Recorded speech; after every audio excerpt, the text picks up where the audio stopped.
Olá! Dando sequência ao nosso Campeão das Origens, série Missões Jesuítico-Guaranis, hoje teremos uma surpresa proporcionada por uma professora da Unicinos, por quem temos uma grande admiração pela pessoa, pesquisadora e amiga que é.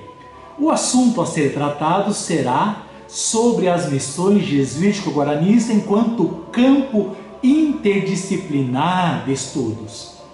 Professora Matilde, obrigado por aceitar ser a host, anfitriã desse episódio. Olá, pessoal! Tudo bem com vocês?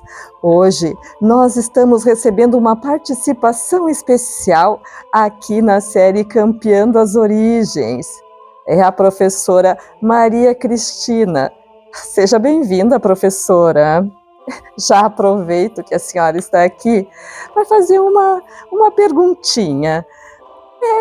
Como a senhora avalia o avanço do conhecimento neste campo de estudos, as missões jesuítico-guarani, considerando a sua própria experiência como pesquisadora?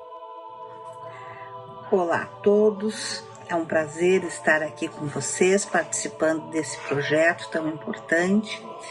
E por isso mesmo eu quero agradecer de maneira bastante especial ao convite feito pelo colega, quem eu admiro muito, professor Antônio Dari Ramos, um pesquisador importante e um amigo fraterno. Muito obrigada, Antônio, e eu estou muito satisfeita de participar desse bate-papo com vocês. O professor Eduardo Neumann, com um trabalho importantíssimo sobre os processos pelos quais os guaranis se apropriaram da escrita, né? Que a gente costuma entender como um instrumento de poder do Estado ou da Igreja sobre as populações indígenas, mas que o professor Neumann verificou e demonstrou o quanto os guaranis puderam se apropriar desse dispositivo, desse instrumento em favor dos seus próprios interesses. Aliás, os dois professores têm alguns trabalhos em conjunto em que essas duas instâncias, né, de competência que os guaranis adquirem, a cartografia e a escrita, são colocados em favor dos seus interesses, né?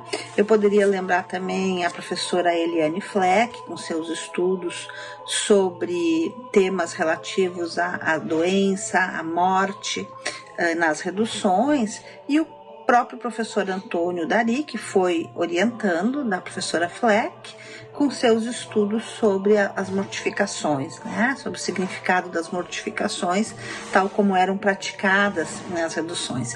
Então vejam que de parte da professora Eliane, do professor Antônio Dari, e eu poderia situar aí também o trabalho da minha tese, que foi sobre as celebrações nas reduções. Nós temos a inserção aí de uma reflexão sobre questões relativas à subjetividade, né?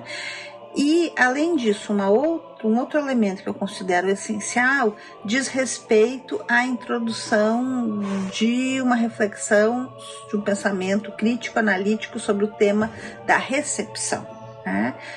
Que é uma questão que passou a orientar os historiadores mais diversos âmbitos, né, estudos de diversos âmbitos, mas que é muito importante no que se relaciona às reduções, porque aí a gente observa também um deslocamento, né, da atenção até então o final do século XX, muito centrada no trabalho, que entendia as reduções a partir do trabalho dos jesuítas, e passa a ver então toda uma preocupação, toda uma interpretação crítica dos documentos para tentar compreender de que maneira os guaranis receberam aquilo que lhes chegava a partir das reduções.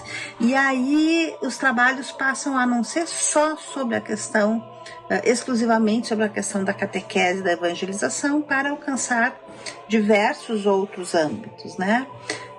Nesse sentido, por exemplo, podemos falar do trabalho da professora Maria Cristina dos Santos, que foi professora da PUC há muito tempo e que, junto com um orientando seu, o professor Jean Batista, produziu um livro bastante importante que eles chamaram O Protagonismo Guarani.